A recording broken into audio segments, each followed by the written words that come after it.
What I'm going to do today is I'm going to talk about the big picture, and hopefully I will encourage you to think about how you might be able to apply social media in your business. And it's worth thinking about the history of marketing and where social media has come from.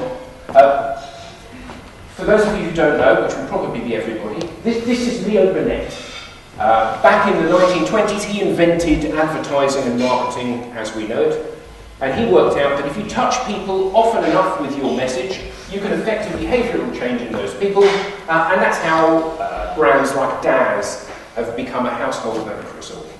The idea being that you watch a Daz advert, and you watch it several times during the evening, and then you go into the supermarket and you go, oh, I recognise that, I think I'll give that a try.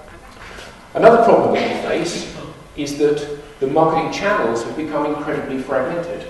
Those of you that are my age or a little bit older will remember that when we were young, there was one commercial TV channel.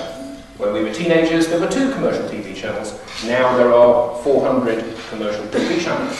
And we all inhabit a large number of these. And it isn't just TV. There are 150,000 different magazines published in the UK. There are countless platforms that we can use to talk to our targets. And the problem is that our targets fundamentally are not listening to us.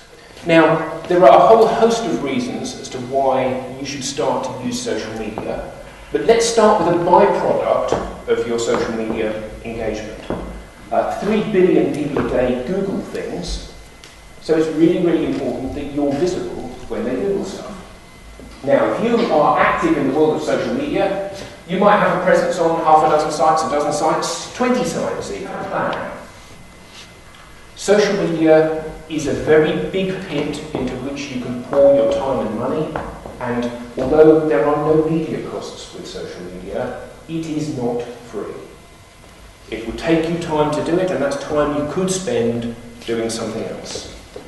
So you need to have a plan, and you need to be realistic about allocating resources and budgets for training or design work that you need doing on your LinkedIn or Facebook page.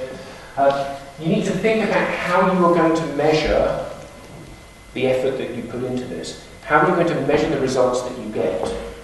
Remember that followers and listeners are not the same thing.